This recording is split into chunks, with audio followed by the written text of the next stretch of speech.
आज हम लोग राष्ट्रीय आय निर्धारण के बचत और निवेश प्रत्यागम की चर्चा करेंगे।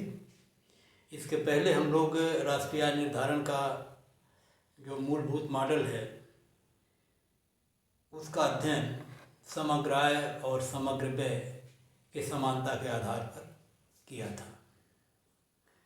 हम जानते हैं कि जब समग्र आय और समग्र व्यय अर्थात अर्थव्यवस्था का कुल आय और अर्थव्यवस्था का कुल व्यय बराबर होता है तो उस स्थिति में अर्थव्यवस्था की समग्र बचत और समग्र निवेश सेविंग और इन्वेस्टमेंट भी बराबर होते हैं।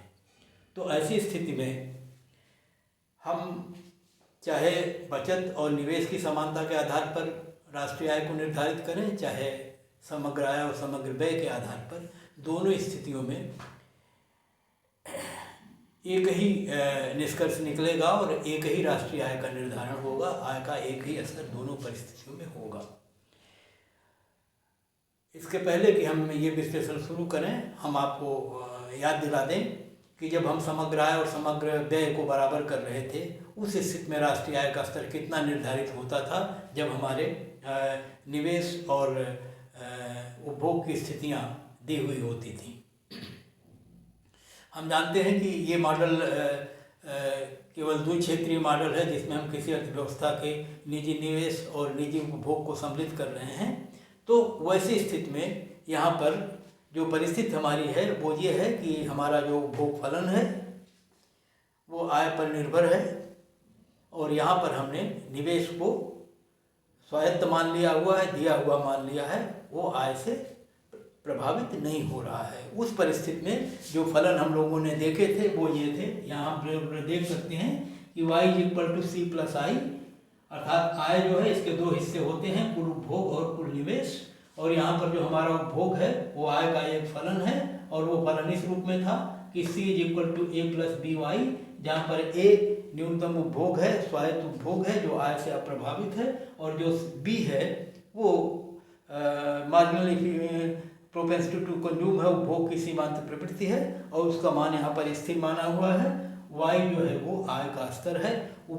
ये इन्वेस्टमेंट जो है ये स्वायत्त है, इस नाते हमने लिखा i = i बार कर दिया उसको, ये आय से अप्रभावित है। और इस स्थिति में जब हमने आय का स्तर निकाल रहे थे संस्थित आय का, तो हमने देखा था कि y = c + i होना चाहिए। c के स्थान पर c का फलन लिख रहे हैं और i को क्योंकि वो स्वायत्त है इस नाते उसको i बार ही लिख रहे हैं। तो ये y = a + by + i हो गया और इसको जब हम b को इस पार ले जाते हैं तो y - by हो जाता है, इधर a + a बार हो जाता है। और फिर इस तरह से इसको लिख सकते हैं 1 - by = a + i बार, और 1 - b को जब उधर ले जाते हैं तो ये इक्वेशन हमको बन के आ जाती है y = 1/1 - b a + i बार। और ये राष्ट्रीय आय का स्तर है जब हमारा उपभोग फलन c = a + by दिया हुआ है और निवेश जो है वो i बार के बराबर है, एक निश्चित राशि है। तो ये इक्विलिब्रियम का स्थिति है। हमको अब ये देखना है कि अगर यही फलन ज्यों का त्यों हम लेके चलें और यस और i को बराबर करें तो क्या आय का स्तर यही आएगा। तो हम बचत और निवेश का जो अप्रोच है राष्ट्रीय आय के निर्धारण का उसे प्रारंभ करते हैं और इन्हीं फलनों से हम बचत के फलन निकालते हैं। तो हम लोग जानते हैं, ये देखिए यहाँ आ जाइए नीचे, y = c + s होता है, ये हम जानते हैं। और इसलिए s बराबर होगा, अगर हम y में से उपभोग को घटा दें तो बचत मिल जाएगी। इस नाते यहाँ लिख सकते हैं s = y - c। c का फलन हमको इधर दिया हुआ है और इसलिए हम s बराबर जब निकालेंगे तो y में से c को घटाएंगे, c बराबर है a + by, और जब ब्रैकेट खोलेंगे तो हो जाएगा y - a - by, ये माइनस माइनस हो जाएगा। और इसमें माइनस को हम इधर कर दें a को, और ये y प्लस है, प्लस y - by ऐसे भी लिख सकते हैं, a प्लस लिख सकते हैं, ये -a+, और अब y का कॉमन लेके 1 - b × y लिख सकते हैं, तो 1 - b × y, ये बचत का फलन है। जब उपभोग का फलन होगा c = a + by तो बचत का फलन होगा -a, ये जो a है ये माइनस हो जाएगा, b की जगह पर 1 माइनस b हो जाएगा और आगे y है। तो ये बचत का फलन है जो इसी दिए हुए उपभोग के फलन के आधार पर निकला है। अब इस फलन को, बचत को अगर हम निवेश के बराबर करें तो हम देखें परिणाम क्या होगा। यहाँ पर हम फिर अब यहाँ से यहाँ आइए और अब हम देख रहे हैं कि अब हम ये बचत का फलन है -a plus 1 minus B Y. Equilibrium के लिए s और i बराबर होना जरूरी है और यदि हम s और i को बराबर करें तो हमने लिखा i बराबर और ये s का जो फलन है उसको लिख दिया -a plus 1 minus B Y. आगे और बढ़ेंगे तो 1 minus B Y is equal to, इस माइनस a को इस पार किया तो आ गया a प्लस i बार। और अब देखिए इक्वेशन में y को यहाँ छोड़ा, इसको इस पार ले जाएं तो ये फलन हमको आया y equal to 1/1 minus B a plus i bar. हम देख सकते हैं कि ये जो आय का फलन आया था समग्र आय और समग्र व्यय के बराबरी के आधार पर, जब हमने बचत और निवेश को उन्हीं फलनों का प्रयोग करके बराबर किया तो भी वही निष्कर्ष आया। ये जो राशि आई है वही राशि ये भी है। ये राशि हमने संस्थिति आय की प्राप्त की है कुल आय और कुल व्यय के बराबरी के आधार पर, और ये राशि प्राप्त की है कुल बचत और कुल निवेश के आधार पर। और इसलिए बिल्कुल स्पष्ट है कि हम चाहे समग्र आय और समग्र व्यय को बराबर करके राष्ट्रीय आय का ज्ञात करें, चाहे हम बचत और निवेश को बराबर करके ज्ञात करें, दोनों स्थितियों में राष्ट्रीय आय का स्तर एक ही होगा। और ये निकालने के राष्ट्रीय आय के दो अप्रोच हो सकते हैं, दो तरीके हो सकते हैं। एक तरीका समग्र आय और समग्र व्यय के बराबरी का है, एक तरीका बचत और निवेश के बराबरी का है। यहाँ एक चीज़ हम ध्यान दिला दें आपको, और इसलिए भी कि थोड़ा जानकारी हो जाए उस संदर्भ में आपको।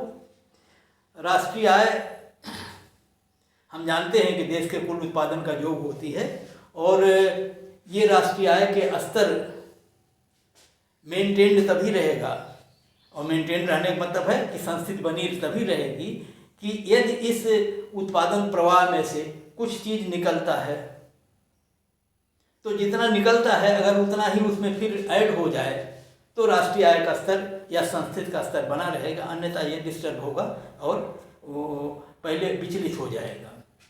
तो अब हम ये देखें कि राष्ट्रीय आय के प्रवाह में से कौन सी चीज़ निकलती है, क्योंकि ये द्विक्षेत्रीय मॉडल है, इसमें केवल बचत और उपभोग ही हैं। और हम देखते हैं कि जब जितना उत्पादन होता है यही देश की राष्ट्रीय आय होती है, और इस राष्ट्रीय आय को हम उपभोग करें और जितना बचे, कुछ बचेगा मतलब बचत होती है, निवेश होता है। अगर हम उपभोग करते हैं तो इसका मतलब है कि जितनी वस्तुओं का हम उपभोग करते हैं उसके बदले में उतनी आय जो है वो फिर उत्पादन प्रक्रिया में कहिए कि चली जाती है। लेकिन बचत जो हम कर लेते हैं ये उत्पादन प्रक्रिया में नहीं जाती, तो हम इसको कहते हैं कि ये उत्पादन प्रक्रिया से निकल गई है, मतलब विड्रा हो गई है, विड्रॉल हो गया है, निकासी हो गई है। या दूसरी भाषा में कई लोग कहते हैं कि उत्पादन प्रक्रिया से ये रिस्क के बाहर हो गई है, रिसाव हो गया, लीकेज हो गया है। तो उत्पादन की प्रक्रिया में से जो चीज़ निकलती है उसको हम लीकेज कहते हैं। और उत्पादन की प्रक्रिया में कोई दूसरी चीज़ अगर डाली जाती है तो हम उसको कहते हैं इस प्रक्रिया में ये इंजेक्ट कर दी गई है, डाल दी गई है, और हिंदी में हम कहते हैं कि अंतर्क्षेपित कर दी गई है। अंतःक्षेपण इंजेक्शन जैसे कहते हैं कि शरीर में इंजेक्शन लगाते हैं, वैसे ही उत्पादन की प्रक्रिया में कोई चीज़ बाहर से डाली गई है। जो चीज़ डाली जाती है उसका नाम है इन्वेस्टमेंट। आप जानते हैं कि बचत करने वाला वर्ग दूसरा हो सकता है, निवेश करने वाला वर्ग दूसरा हो सकता है, और राष्ट्रीय स्तर पर जितनी बचत की जाती है ये उत्पादन प्रक्रिया की से निकासी है, और जो निवेश किया जाता है वो अंतःक्षेपण है।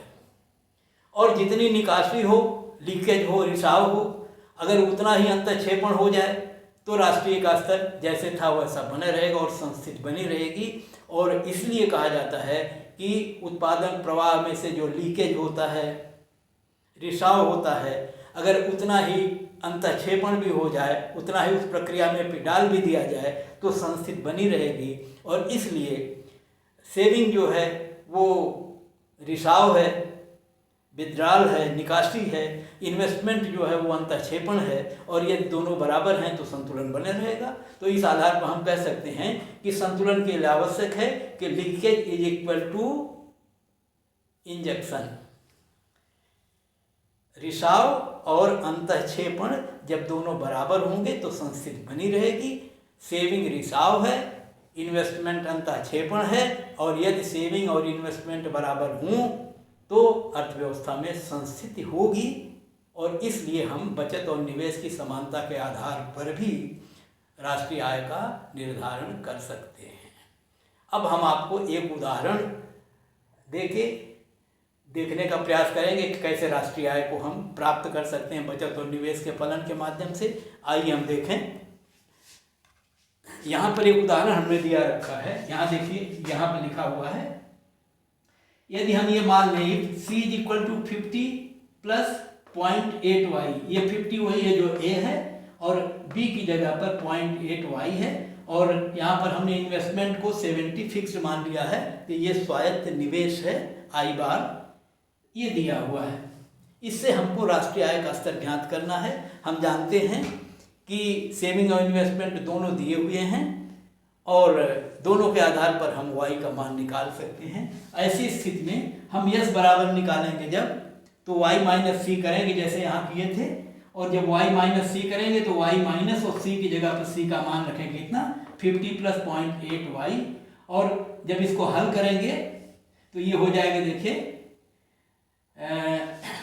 -50 यहाँ पे है, और 0.8y यहाँ पे है, और जब हम y में से इसको घटाएंगे और इस 50 को यहाँ रख लिया और इस y को उधर ले गए तो उधर जाके हो गया y माइनस 0.8y, और जब उसको हल कर लिया तो आ जाएगा इस तरह से, ये -50 प्लस 1 माइनस 0.8y ऐसे आ जाएगा।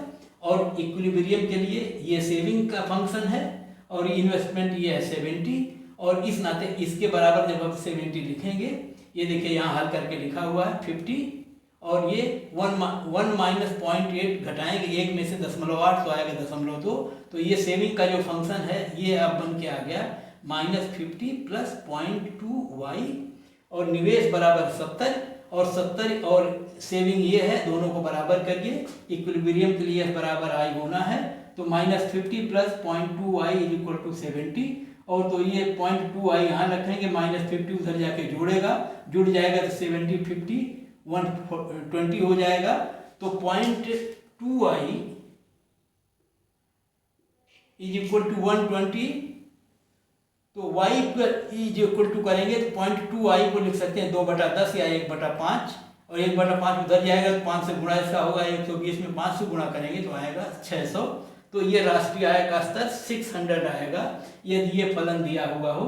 C बराबर 50 प्लस 0.28y एंड इन्वेस्टमेंट दिया हो 70। इस आधार पर इसी फलन को अगर हम कुल आय बराबर कुल व्यय करें, इस तरह से C प्लस आई करें, जोड़ें, और तब भी y बराबर यही 600 ही आएगा। तो इस प्रकार से हमने इस बचत निवेश फलन के आधार पर हमने बचत और निवेश को बराबर किया, और बचत निवेश बराबर करने पर राष्ट्रीय आय का स्तर जो है y बराबर 600 आया। और हम कह सकते हैं कि हमारे इस फलन में जो हमें दिया गया है, इसमें राष्ट्रीय आय संतुलन में 600 के बराबर होगी, चाहे हम इसको बचत निवेश के बराबरी के आधार पर निर्धारित करें, और चाहे हम इसको कुल आय और कुल व्यय के बराबर आधार पर निर्धारित करें, दोनों ये 600 आएगी।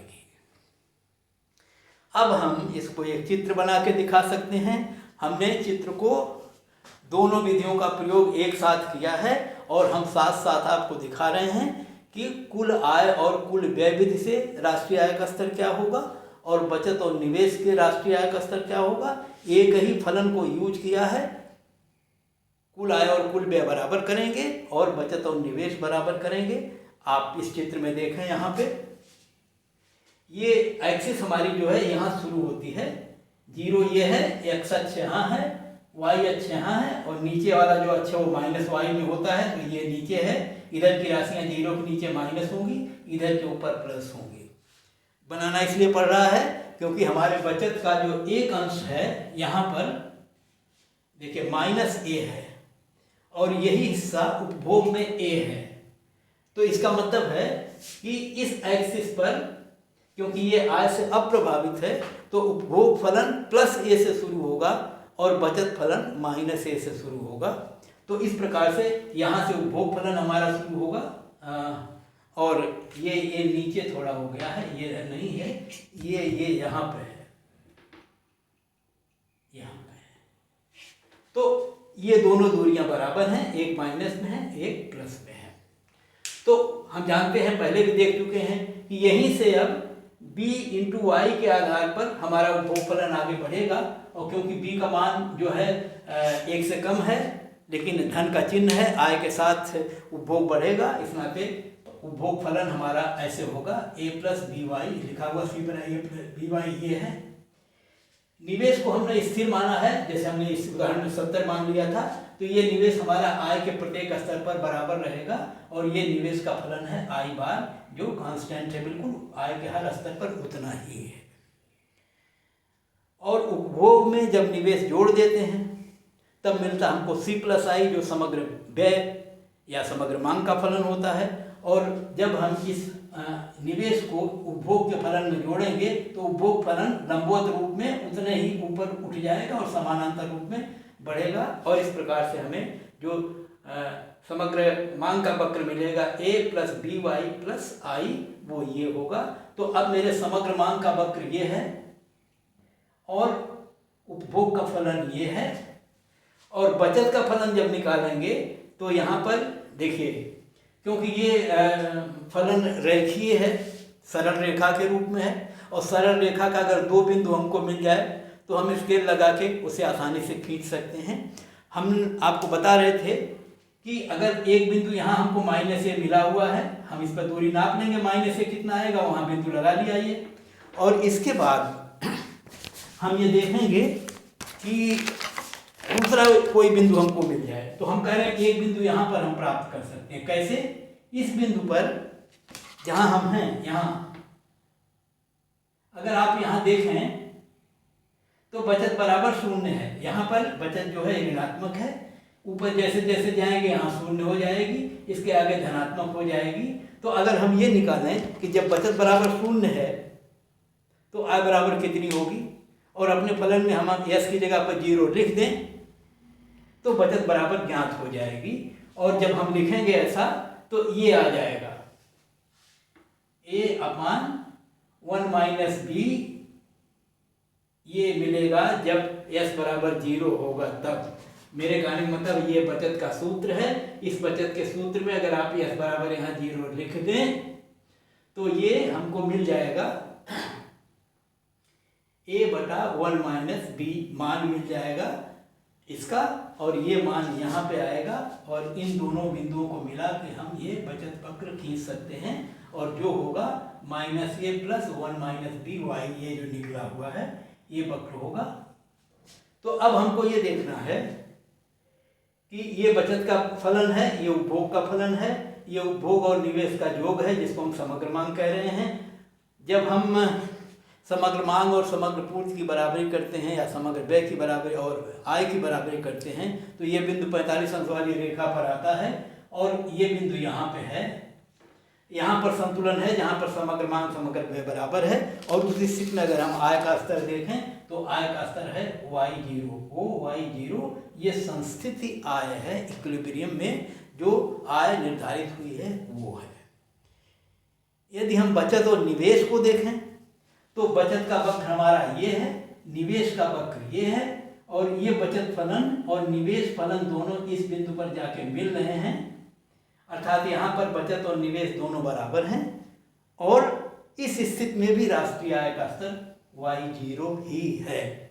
और हम भली अच्छी प्रकार से देख सकते हैं कि जब राष्ट्रीय का स्तर y0 होगा उस समय समग्र मांग और समग्र व्यय बराबर होगा, उसी समय समग्र बचत और समग्र निवेश भी अर्थव्यवस्था का बराबर होगा। इसलिए राष्ट्रीय आय निर्धारण के 2 अप्रोच हैं। हम समग्र आय और समग्र व्यय बराबर करके भी राष्ट्रीय आय निर्धारित कर सकते हैं, हम बचत और निवेश को बराबर करके भी राष्ट्रीय आय निर्धारित कर सकते हैं। तो इस चित्र में हमने दोनों को एक साथ इसलिए दिखाया ताकि एकदम आपको स्पष्ट समझ में आ जाए। हमने एक ही वक्र वही फलन लिया है, उपभोग का फलन, वही बचत का फलन, वही निवेश का फलन, समग्र मांग के संदर्भ में भी और बचत और निवेश के संदर्भ में भी, और दोनों से निष्कर्ष एक आएगा। अब एक चीज और हम आपको बता दें, यहाँ पर हमने लिख दिया, आप बराबर देख सकते हैं कि जब AD बराबर Y है तो आय का स्तर है ये, यहाँ से Y0 से ये समग्र मांग और समग्र पूर्ति दोनों बराबर हैं, इस पर इतनी है ये, और इस पर बचत और निवेश बराबर है, और ये राशि है Y0, E0 डैश ये, और ये तब है जब आय का स्तर Y0 है, अर्थात Y0 आय के स्तर पर बचत और निवेश भी बराबर हैं और कुल आय और कुल व्यय भी बराबर हैं, और दोनों प्रत्यागमों से, दोनों विधियों से राष्ट्रीय आय का स्तर एक ही निर्धारित हुआ है। हमने पिछले, आप जैसे इसका वीडियो आपके हमारे चैनल पर उपलब्ध है, अगर आपने देखा नहीं है तो मूल मॉडल वाला वीडियो भी देख लीजिए, जिसमें हमने समग्र मांग और पूर्ति, समग्र व्यय के आधार पर राष्ट्रीय आय का निर्धारण किया और एक विस्तृत व्याख्या है वहाँ। यहाँ अब वही चीज़ फिर आपको दोहराने का प्रयास कर रहे हैं कि इस राष्ट्रीय आय के निर्धारण में जो बचत का फलन यूज हुआ है उसमें दो टर्म आते हैं, एक है A, एक है B और एक है I, ये इन्वेस्टमेंट। तो ये तो स्वायत्त है और इसमें कोई परिवर्तन किसी तरह से संभव नहीं है, लेकिन दो चीज़ों में परिवर्तन हो सकता है। निवेश को घटाया बढ़ाया जा सकता है कि नहीं, अगर निवेश बढ़ जाए तो क्या होगा, निवेश घट जाए तो क्या होगा। वैसी स्थिति में हम लोग पढ़ चुके हैं और जानते हैं और कह भी सकते हैं, निष्कर्ष भी निकाल सकते हैं कि जब निवेश बढ़ता है तो समग्र व्यय बढ़ जाता है, और जब समग्र व्यय बढ़ता है तो आय का स्तर बढ़ता है। तो ऐसी स्थिति में जब राष्ट्रीय आय के उसी स्तर पर जो स्तर पहले से है उस पर निवेश बढ़े तो निवेश वक्र ऊपर शिफ्ट हो जाएगा, अगर निवेश घटे तो नीचे शिफ्ट हो जाएगा। हम इस चित्र में देखने का प्रयास करिए। यहाँ पहले वाला प्रारंभिक आय वक्र ये है I0 और ये बचत का फलन है S, दोनों का संतुलन का बिंदु है यहाँ पर देखिए Y1 पर, Y0 पर ये संतुलन का बिंदु है, और यहाँ से राष्ट्रीय आय का स्तर वो Y0 निर्धारित हुआ है। और अब अगर बचत का फलन ये निवेश बढ़ जाए, उसी राह पर बढ़ जाए, तो ये फलन I0 से शिफ्ट होकर I2 हो जाएगा ऊपर, और घटे तो नीचे चला जाएगा। जब बढ़ेगा तो संतुलन बिंदु यहाँ चला आएगा, आय का स्तर बढ़ जाएगा, Y0 से Y2 हो जाएगा। जब निवेश घटेगा तो संतुलन यहाँ आएगा, राष्ट्रीय आय का स्तर पहले से घट जाएगा। तो हम ये बताने का प्रयास कर रहे हैं कि राष्ट्रीय आय के स्तर को यहाँ पर उपभोग निवेश प्रभावित करेगा।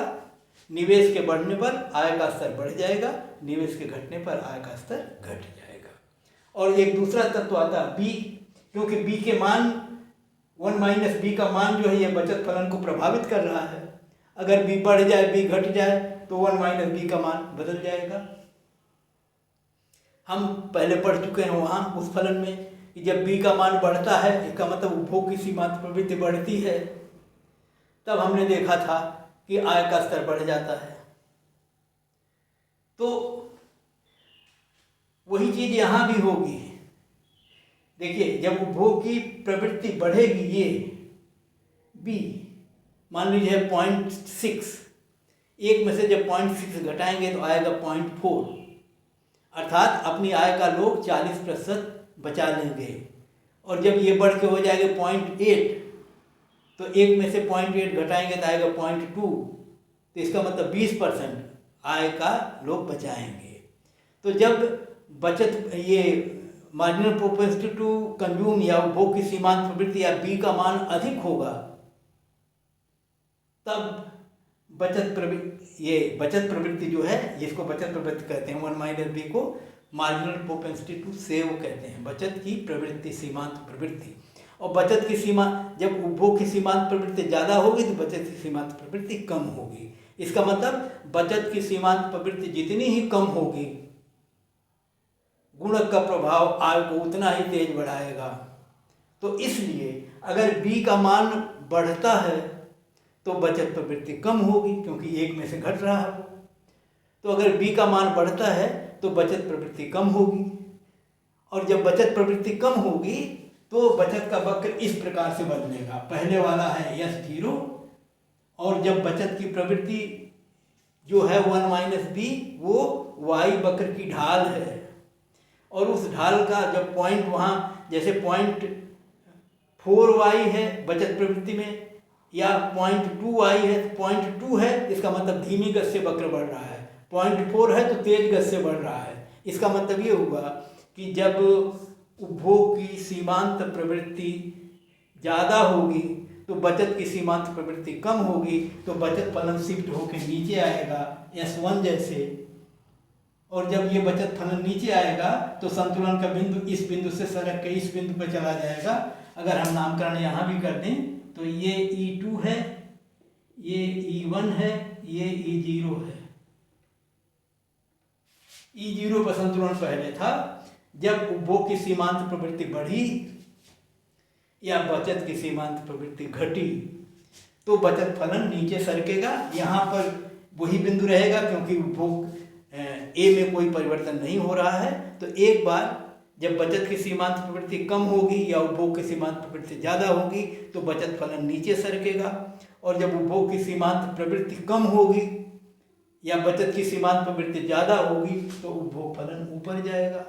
जब नीचे जाएगा तो संतुलन का स्तर E2 पे चला जाएगा, राष्ट्रीय आय का स्तर बढ़ जाएगा, जिससे ये निष्कर्ष निकला कि यदि बचत की सीमांत प्रवृत्ति कम हो तो राष्ट्रीय आय का स्तर ऊंचा होगा, अगर बचत की सीमांत प्रवृत्ति ज़्यादा हो तो उपभोग का स्तर, आय का स्तर कम होगा। ऐसा तब होगा जब उपभोग की प्रवृत्तियों में परिवर्तन होगा तब, क्योंकि हम इस फलन में, इस अपने राष्ट्रीय आय निर्धारण के इस जो उपागम हम पढ़ रहे हैं उसमें हमने बचत प्रवृत्ति और उपभोग की सीमांत प्रवृत्तियों को स्थिर मान रखा है। इसलिए जो निष्कर्ष हैं वो इस तरह से हैं। हम ये बता रहे हैं कि अगर ये घटे बढ़ें या दो देशों की सीमांत बचत प्रवृत्तियों की और उपभोग प्रवृत्तियों की तुलना करके हमको बताना हो कि निवेश के घटने बढ़ने पर या बचत प्रवृत्तियां दो जगह अलग अलग हैं तो यहाँ क्या प्रभाव होगा, यहाँ का प्रभाव होगा, उस चीज़ को हम समझने के लिए ये बता रहे हैं कि इस बचत फलन में ये जो दो चीज़ें हैं वो आय के स्तर को प्रभावित कर सकती हैं यदि उसमें परिवर्तन हो तो, और यदि परिवर्तन नहीं होता है तो जो स्थितियां हमारे सामने हैं वो हैं, और परिवर्तन होने पर आय के स्तर में परिवर्तन होगा। तो आज ये विश्लेषण हम यहीं समाप्त करते हैं, और इस प्रकार आगे कई बार आपसे गणितीय सवाल पूछे जाते हैं, समस्याएं दी जाती हैं और आपसे कहा जाता है कि ये उपभोग प्रवृत्ति है, ये उपभोग का फलन है, ये बचत का फलन है, ये निवेश है, और आप ये बताएं कि संस्थिति में आय कितनी होगी, अगर ये बदल के इतना हो जाए, ये घट के इतना हो जाए, ये बढ़ के इतना हो जाए तो परिवर्तन क्या होगा, तब आय की स्थितियाँ क्या होंगी।